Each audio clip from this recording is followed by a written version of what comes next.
Assalamualaikum warahmatullahi wabarakatuh. Perkenalkan, nama saya Muhammad Zaki dan saya berasal dari kelas SKS 10 IPA 1 SMA Negeri 5 Parepare. Oke, baiklah, pada kesempatan kali ini saya akan menjelaskan mengenai alur atau tahapan yang benar dalam proses produksi budaya pembenihan ikan lele. Untuk lebih jelasnya, simak video berikut ini. Proses pembenihan ikan lele. Pembenihan sendiri dapat diartikan sebagai suatu kegiatan pemeliharaan yang bertujuan untuk menghasilkan benih dan selanjutnya menjadi komponen input untuk kegiatan pembesaran. Berikut merupakan alur atau tahapan proses produksi pembenihan ikan lele yang akan saya jelaskan tiap bagiannya, mulai dari persiapan sarana dan prasarananya hingga pemeliharaan larva dan benihnya, seperti diperlihatkan pada gambar berikut ini. Tahapan pertama dalam proses pembenihan ikan lele yakni 1. Persiapan sarana dan prasarana atau media pemijahan atau pemeliharaan indukan. Langkah utama yang harus dilakukan adalah persiapan kolam, yakni kolam sebagai media pemijahan dan pemeliharaan dapat terbuat dari kolam terpal ataupun kolam semen. Kolam terpal terdiri dari terpal, bambu atau besi ikan dan air. Sedangkan kolam semen terdiri dari semen, pasir, batu bata, air, dan paralon. Adapun bahan-bahan yang digunakan dalam pembenihan ikan lele adalah sebagai berikut. 1. Induk ikan lele. Beberapa persyaratan dalam memilih bahan yang terdiri dari indukan ikan adalah sebagai berikut. 1. Dalam proses pembenihan ikan, sebaiknya jenis ikan yang dipilih adalah jenis ikan yang mudah dalam pemijahan. 2. Bahan baku yang disediakan harus memiliki kualitas yang baik, sebab untuk memperoleh suatu hasil produksi yang baik dibutuhkan bahan baku yang baik pula. Contohnya, untuk memperoleh benih yang baik dibutuhkan induk ikan yang baik pula. Adapun syarat induk lele yang baik dan berkualitas adalah 1. Kulit induk lele betina lebih kasar dibandingkan dengan kulit induk lele jantan. 2. Induk lele diambil dari lele yang dipelihara dalam kolam sejak kecil supaya terbiasa hidup di dalam kolam. 3. Berat badan yang berkisar antara 100-200 gram, bergantung pada kesuburan badan dengan ukuran panjang 20-25 cm. 4. Bentuk badan simetris, tidak bengkok, tidak cacat, tidak luka, dan lincah. 5. Umur induk jantan 7 bulan, sedangkan induk betina berumur 1 tahun. 6. Frekuensi pemijahan bisa 1 bulan sekali dan sepanjang hidupnya bisa memijah lebih dari 15 kali dalam syarat apabila makanannya mengandung protein yang cukup. Pakan merupakan sumber energi dan materi bagi pertumbuhan dan kehidupan makhluk hidup. Pakan yang digunakan adalah pakan alami dan pakan buatan. Misalnya pakan alami untuk fitoplankton, bioplankton, dan bentos, atau misalnya pakan yang memiliki protein tinggi seperti cacing sutra atau silibet, dan pakan buatan misalnya pelet. Pupuk diperlukan untuk pemupukan tanah dasar kolam yang bertujuan untuk meningkatkan kesuburan kolam, memperbaiki struktur tanah, dan menumbuhkan fitoplankton serta zooplankton sebagai pakan alami. Jenis pupuk yang digunakan adalah pupuk kandang dan pupuk buatan. Pupuk kandang adalah pupuk yang berasal dari kotoran hewan, sapi, kerbau, itik, dan ayam. Sedangkan pupuk buatan misalnya urea, ZA, TSP, KCL, dan NPK. Air yang dapat memenuhi kriteria yang baik untuk pertumbuhan atau budidaya hewan dan tumbuhan tingkat rendah, yaitu adanya plankton sebagai indikator paling mudah bahwa air tersebut bisa digunakan untuk budidaya ikan. Kualitas air dapat diukur dari pH, suhu, salinitas, dan kecerahan. Kisaran pH 6-8, suhu 25-32, salinitas 0-5 ppt air tawar, 6-29 ppt air payau, dan 30-35 ppt air laut. Kecerahan terlihat dari jumlah cahaya matahari yang dapat menembus badan air. Kapur digunakan untuk mempertahankan kestabilan keasaman pH tanah dan air, sekaligus memberantas hama penyakit. Jenis kapur yang digunakan bermacam-macam, diantaranya kapur pertanian atau kalsit dan dolomite serta kapur aktif. Obat-obatan dapat diberikan untuk pencegahan dan penanggulangan hama dan penyakit. Obat yang diberikan bisa jenis alami dan buatan, di mana obat alami berasal dari ekstrak tumbuhan, misalnya tembakau, akar kubah, pahit, dan daun pepaya. Sedangkan obat buatan berasal dari zat kimia yang harus larut dalam air tidak mempunyai pengaruh besar terhadap kualitas air kolam. Artinya, bahan kimia tersebut hanya mematikan sumber penyakit, bukan ikan serta mudah terurai. Kemudian, peralatan yang dipakai dalam pembenihan ikan lele tidak membutuhkan peralatan yang rumit, seperti 1. Peralatan pengadaan air higienis seperti pompa air atau pompa celup. 2. Peralatan pengukuran kualitas air seperti diometer, pH paper universal, konduktivimeter, termometer, dan lain-lain. 3. Peralatan dalam proses pemijahan ikan lele seperti kakaban. 4. Peralatan dalam pendederan benih ikan lele seperti blower atau aerator untuk suplai oksigen. 5. Peralatan pemanenan atau penyortiran benih ikan lele seperti seser. 6. Peralatan pengemasan benih ikan lele seperti plastik, styrofoam, dan tabung oksigen. Kemudian kita beralih ke tahapan yang kedua, yakni pemeliharaan induk.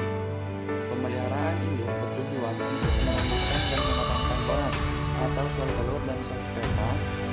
Penumbuhan dan pematangan dapat dipacu dengan pendekatan pengendalian kondisi lingkungan, pakan berkualitas, dan hormonal. Pada pendekatan lingkungan, media hidup dibuat seoptimal mungkin sehingga nafsu makan ikan meningkat di dalam wadah pemeliharaan. Adapun beberapa cara memelihara induk ikan lele adalah sebagai berikut. 1. Pengelolaan kualitas air. Agar indukan lele cepat bertelur juga dipengaruhi oleh cuaca dan air kolam tempat budidaya. Oleh sebab itu, kualitas air mestinya harus diperhatikan. Maka dari itu, para pembudidaya ikan lele mensiasati hal tersebut dengan mengaliri air 2 minggu sekali dan membuat bagian dasar sebanyak 20%. Ketinggian air sebaiknya dipertahankan minimal 75 cm agar induk tidak mudah stres oleh gangguan dari lingkungan sekitar seperti suara bising, lalu lalang orang, dan sebagainya.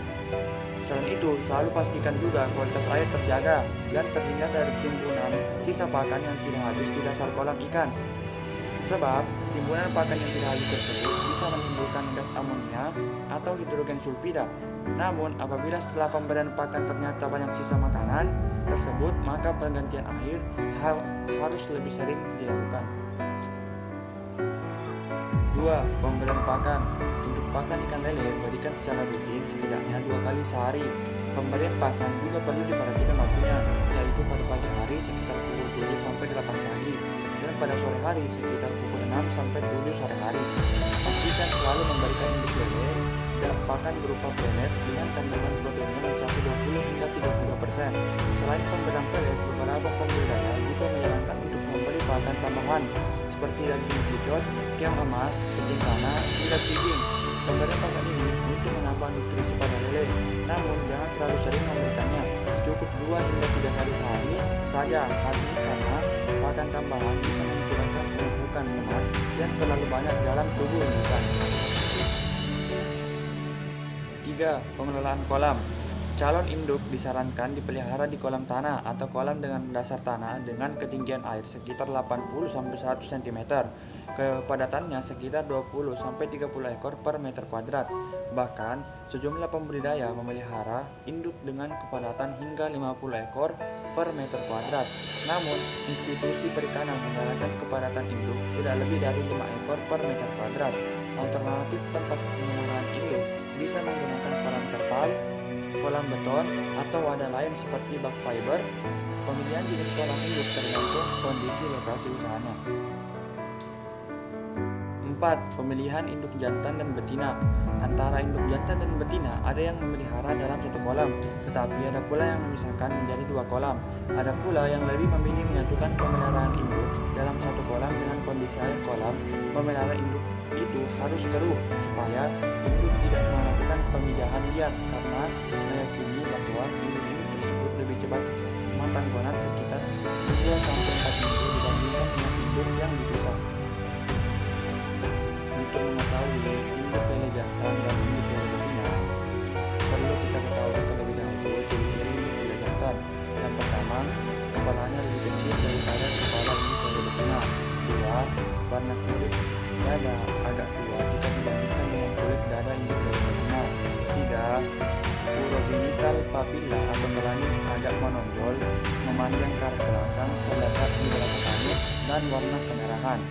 4. Gerakannya lincah, tulang kepala pendek dan agak gepeng atau dipres. 5. Perutnya lebih langsing dan kenyal jika dibandingkan dengan perut induk lele betina. 6. Kulitnya lebih halus dibandingkan dengan kulit induk lele betina.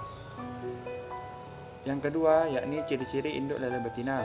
Yang pertama, kepalanya lebih besar dibandingkan dengan kepala induk lele jantan. 2. Warna kulit dada agak terang. 3. Urogenital papilla atau kelamin berbentuk oval atau bulat daun, berwarna kemerahan, lubangnya agak lebar dan terletak di belakang anus. 4. Gerakannya lambat, tulang kepala pendek dan agak cembung. 5. Perutnya lebih besar dan lunak.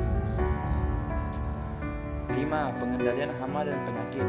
Hama pada ikan lele ada beberapa jenis, yaitu hama predator seperti ular, sero, pinsang, musang air, serta burung. Sedangkan hama lainnya merupakan hama pesaing seperti ikan mujair. Cara yang bisa dilakukan untuk mencegah hama tersebut adalah yaitu dengan memasang saringan di jalan masuk dan keluar air, serta memasang pagar yang mengelilingi kolam. Sedangkan penyakit yang biasa hinggap pada ikan lele yaitu protozoa, bakteri, dan virus. Jenis penyakit ini dapat mengakibatkan ikan lele tersebut mengalami kematian. Itulah mengapa sangat penting untuk melakukan kontrol terhadap kualitas air kolam. Selain itu, penting juga melakukan kontrol pada kelebihan pakan, kebersihan kolam, serta kontrol suhu kolam. Selanjutnya, setelah tahap kedua terlaksana, mari kita beralih pada tahap ketiga, yakni pemijahan atau pembenihan. Pemijahan atau pembenihan adalah proses pembuahan telur oleh sperma, yang dimana telur tersebut dihasilkan oleh induk betina dan sperma dihasilkan oleh induk jantan. Induk betina yang telah matang atau gonad berarti siap melakukan pemijahan. Proses pemijahan atau pembenihan dapat dibedakan menjadi dua macam, yakni pembenihan atau pemijahan secara alami dan buatan. Pemijahan atau pembenihan alami. Pembenihan alami adalah teknik pemijahan yang dilakukan secara konvensional, yaitu ikan memijah sendiri tanpa melibatkan banyak campur tangan manusia. Pemijahan terjadi secara spontan. Setelah induk jantan dan betina disatukan di dalam kolam pemijahan, pada saat terjadi pemijahan, induknya mengeluarkan telur ke dalam air dan pada saat hampir bersamaan, induk jantan mengeluarkan sperma dan membuahinya. Adapun tata cara melakukan pembenihan alami. Yang pertama, perawatan dan pembenihan indukan lele. 1. Induk yang akan digunakan harus yang berkualitas baik, sehat, dan tidak cacat. 2. Pemberian pakan berupa pelet yang memiliki kadar protein tinggi kurang lebih 30% sebanyak 1-2% dari biomasanya. 3. Untuk mempercepat kematangan gonad perlu diberi salinan pakan yang memiliki protein yang tinggi, antara lain berupa ikan beca, cacing, katak, bekicot, dan lain-lain. Pemberian dilakukan 2 kali dalam seminggu. 4. Kepadatan induk 4-6 ekor per meter kuadrat. Hindari kondisi air kolam pemeliharaan induk dalam keadaan jernih karena telur akan keluar di dalam kolam pemeliharaan induk. Yang kedua, memilih indukan yang siap dipijah. Mula-mula kita perlu memilih indukan yang siap dipijah untuk mendapatkan benih yang berkualitas. Tentu Anda harus mempersiapkan indukan yang berkualitas pula. Pemilihan induk dilakukan dengan cara mengeringkan kolam induk, baik kolam induk jantan maupun betina jika dipisah, sehingga induk-induk lele akan berkumpul. Selanjutnya, induk-induk tersebut ditangkap dengan menggunakan seter dan ditampung dalam wadah seperti drum atau tong plastik. Adapun ciri-ciri induk yang siap dipijahkan. Untuk induk betina, umur lebih dari 1 tahun dengan berat kurang lebih 800 gram sampai 1 kg. Yang kedua, alat kelamin tampak membesar dan berwarna kemerahan. Yang ketiga, bentuk perut membesar dan lembek. Keempat, jika perut diurut perlahan-lahan ke arah anus, maka akan keluar perut berwarna kuning kehijauan dengan ukuran homogennya sampai sama. Sedangkan untuk induk jantan, yang pertama, umurnya lebih dari 9 bulan dengan berat kurang lebih 800 gram sampai 1 kg. Yang kedua, alat kelaminnya memanjang dan hidungnya melebihi pangkal sirip tubuh dengan warna kemerah-merahan. Yang ketiga, tubuhnya lebih ramping dari induk betina dan gerakannya lincah. Kemudian yang ketiga, mempersiapkan media pemijahan lele. Ketika Jika kita sudah mendapatkan indukan yang siap dipijahkan, maka kita harus mempersiapkan tempat untuk pemijahan. Adapun caranya yakni 1. Kolam untuk pemijahan sebaiknya berdekatan dengan kolam indukan. Kolam dengan ukuran 2 x 3 meter dan kedalamannya 1 meter. Sudah bisa Anda jadikan sebagai tempat pemijahan nantinya. Yang kedua, lalu bersihkan kolam dengan menggunakan larutan permanganat dengan dosis 1 sendok teh yang telah dicampur dengan air kurang lebih sebanyak 3 liter. 3. Pasang juga kakaban yang terbuat dari induk dan dibingkai dengan bambu. Yang keempat, setelah bak itu bersih, isilah dengan air setinggi kurang lebih 40 cm. Tahapan terakhir yakni pemijahan lele secara alami. Setelah indukan dan kolam sudah siap, maka langkah selanjutnya adalah proses pemijahan. Berikut ini teknik pemijahan lele yang bisa Anda jadikan sebagai panduan. Yang pertama, sebelum ikan dipijahkan, induk ikan harus diberok atau dikuasakan selama 24 jam. Yang kedua, seleksi induk yang sudah matang gonat dengan perbandingan 1:1 atau 1:2 dengan 1 jantan dibanding 2 betina. 3. Dasar kolam diberi induk atau kakaban atau waring untuk penampungan dan melangkahnya telur. Kemudian diisi bak dengan air sekitar 40 cm dan terpasang kakaban yang menutup sekitar 80% kolam. Maka selanjutnya adalah melepaskan indukan yang telah Anda pilih ke dalam bak pemijahan.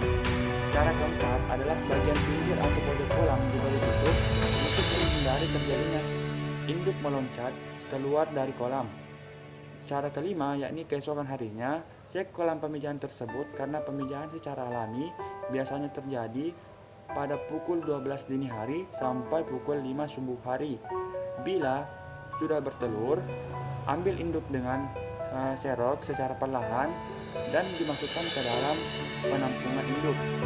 Kemudian cara yang keenam, kalau ada induk yang terluka, segera simpan pada wadah atau kolam khusus. Setelah mempelajari cara pembenihan secara alami, sekarang kita beralih pada pembenihan secara buatan. Pembenihan secara buatan adalah pemijahan yang dilakukan dengan bantuan atau penanganan manusia melalui pemberian kelenjar hormon hipofisa pada revisian atau penerima yang berguna untuk melancarkan proses kematangan gonad sehingga mempercepat jalannya proses pemijahan lele tersebut. Berikut tata cara pemijahan atau pembenihan ikan lele secara buatan. Yang pertama, siapkan indukan jantan dan betina yang siap untuk dipijah. Kemudian, untuk ikan lele yang disiapkan haruslah induk yang sehat, sudah matang gonad dan siap untuk melakukan pemberokan. Cara yang kedua, pemijahan melakukan proses pemberokan, yakni satu tindakan dalam pemijahan buatan yang berupa dikuasakan terlebih dahulu sebelum dipijahkan agar kotoran dan lemak pada induk terbuang. Proses pemberokan itu biasanya selama 1-2 hari. Langkah ketiga, selanjutnya proses penuntikan. Biasanya menggunakan hormon untuk memacu kematangan gonad dan juga telur yang dikeluarkan. Umumnya menggunakan Ovaprin. Untuk induk jantan menggunakan dosis 0,3 ml per kilogram, sedangkan induk betina 0,5 ml per kilogram. Penyuntikan dianjurkan pada sore hari atau malam hari pada pukul 16 sampai 20 malam agar induk lele tidak stres. Dan biasanya pada pemijahan ikan lele metode penyuntikan yang digunakan pada bagian punggung atau pada bagian daging yang paling tebal. Setelah induk lele disuntikkan, gosok secara lembut pada bagian yang kita suntik agar lautannya tidak keluar. Penyuntikan dilakukan 2 kali dengan kemiringan sudut jarum suntiknya yaitu 45 derajat. Setelah penyuntikan pertama selesai, maka tempatkan induk di tempat yang terpisah. Setelah 8 jam berikutnya, induk lele disuntik kedua kalinya dan setelah 8 jam, kemudian induk betina diurut perutnya agar mengeluarkan telur. Langkah yang keempat yakni stripping indukan betina. Kedua indukan lele yang dipisah setelah dilakukan penyuntikan menggunakan hormon Ovaprin, itu keduanya diletakkan di wadah yang berisi air jernih dan tenang. Setelah 10 jam penyuntikan, sudah dapat diurut, namun terlebih dahulu dicek apakah sudah bisa diurut atau belum. Adapun cara mengetahuinya, yang pertama, induk ikan lele yang sudah ditangkap, kemudian kepalanya ditutup dengan handuk basah, lalu bagian perutnya diurut ke arah dubur. Yang kedua, induk betina sudah bisa diurut apabila beberapa butir telur sudah keluar pada saat pengurutan yang pertama tadi. Lalu dilakukan pengurutan agar telurnya keluar semua. Pengurutan dilakukan secara hati-hati tapi pasti. Telur dari hasil pengurutan tersebut ditempatkan dalam sebuah baskom yang kering dan bersih. Lalu telur tersebut diaduk menggunakan sperma ikan lele jantan yang sebelumnya sudah diperoleh dari kantung sperma yang telah dipotong-potong sambil diencerkan menggunakan NaCl 100 ml. Diaduk menggunakan bulu ayam. Lalu telur yang sudah dibuahi lalu ditempatkan dalam bak penetasan yang telah disiapkan di tangkaban di dalamnya. Setelah pemijahan atau pembenihan terjadi baik secara alami maupun buatan, maka tahap selanjutnya yakni tahap keempat adalah penetasan telur. Penetasan telur bertujuan untuk mendapatkan larva. Untuk itu, setelah proses pemijahan berhasil, maka step selanjutnya adalah proses penetasan telur. Hasil pemijahan diambil dari bak pemijahan, kemudian siapkan bak penampungan untuk telur. Lalu bersihkan dan isi air kira-kira 40 cm. Kemudian pindahkan serat tangkaban ke dalam bak penetasan. Kemudian diinkubasi dalam media penetasan atau wadah khusus atau wadah penetasan tersebut. Wadah ini berbentuk bak atau tangki atau akuarium atau kolam atau ember yang berukuran besar. Minimal 24 jam kemudian biasanya telur akan menetas atau paling lamanya 35 jam. Sementara ada juga telur yang berwarna kuning, susu tidak akan menetas selama 30 hari. Untuk telur yang terlihat kuning transparan masih mempunyai peluang untuk menetas kira-kira 34-48 jam. Kemudian tahap terakhir dalam proses produksi pembenihan ikan lele adalah pemeliharaan larva dan benih. Pemeliharaan larva merupakan kegiatan yang paling menentukan keberhasilan usaha pembenihan karena sifat larva yang merupakan stadia paling kritis dalam siklus hidup biota bulgara, termasuk tahapan yang cukup sulit. Apabila telur banyak tidak menetas, air diganti sampai jernih atau 50% atau pergantian total atau dengan sirkulasi. Air yang berbau karena banyaknya telur yang tidak menetas, kalau tidak diganti atau disirkulasi airnya, maka larva tersebut akan mudah mati, terutama sebelum 2 hari. Terdapat beberapa cara dalam pemeliharaan larva dan benih ikan lele. Cara yang pertama yakni cara pengaturan air dalam pemeliharaan larva. Terdapat beberapa sistemnya. Sistem yang pertama yakni dengan sistem sirkulasi. Yang pertama, sirkulasi dilakukan setiap kali bila mana diperlukan. Yang kedua, besar kecilnya air yang masuk disesuaikan dengan besar ikan dan banyaknya kotoran dalam kolam. Yang ketiga, kolam dibersihkan setiap 4-6 hari sekali atau menyesuaikan keadaan kolam. Yang keempat, untuk ikan yang masuk kecil, apabila air yang masuk terlalu besar bisa menyebabkan ikan kembung. Yang kelima, kolam dibersihkan pertama kali setelah ikan berumur kurang lebih 9 hari dan dilanjutkan setiap 4-6 hari sekali. Yang kedua, yakni penggantian air secara berkala. Air masuk dilakukan secara berkala pada pagi dan sore hari atau menyesuaikan keadaan. Kemudian tinggi air 20-30 cm. Kemudian penggantian dan pembersihan kolam pertama dilakukan pada umur kurang lebih 8 hari dan dilanjutkan setiap 2-4 hari sekali atau menyesuaikan keadaan. Keempat, pada umur 0-12 hari supaya diberi tutup dengan sisek atau terpal atau lengkapnya. Yang ketiga yakni pemberian pakan. Larva lele yang baru saja menetas ini masih sangat lemah. Meski demikian, larva lele ini tidak usah kita beri makan selama 7 hari pertama karena masih mendapatkan asupan makan dari kuning telur yang ada di sekitarnya. Kuning telur tersebut akan habis kurang lebih selama 7 harian. Namun, lebih baik lagi sebenarnya jika kita bisa memberikan pakan berupa cacing sutra. Pemberian pakan setelah ikan berumur 2 hari dari penetasan berupa Cubivax sp atau cacing sutra, Artemia, Daphnia, jentik nyamuk, dan lain-lain. Kemudian, penggunaan cacing sutra paling tepat karena selain harganya murah, mudah didapat, dan bisa bertahan selama kurang lebih 2 hari di dalam kolam. Kemudian, setelah ikan berumur kurang lebih 8 hari, pemberian pakan diselingi dengan konsentrat PSP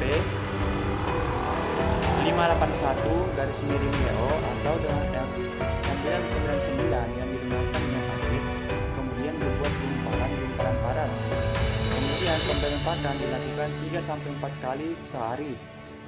Kemudian, penggantian pakan dilakukan secara bertahap, yaitu siangnya masih diberi cacing selama kurang lebih 3 hari dengan memberikan konsentrat lebih dahulu.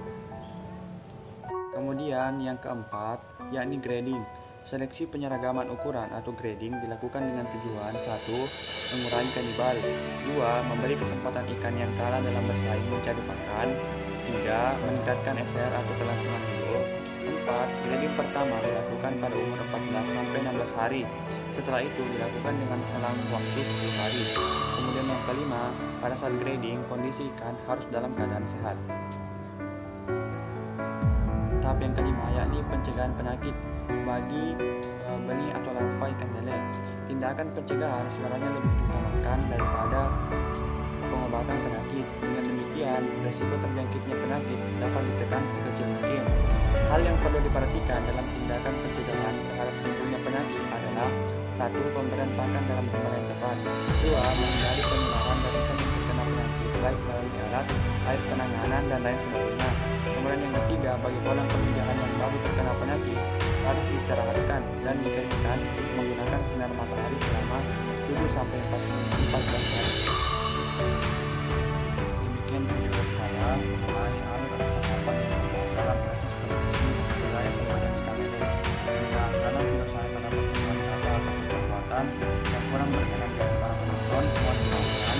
Wabillahi taufiq wal hidayah. Wassalamualaikum warahmatullahi wabarakatuh.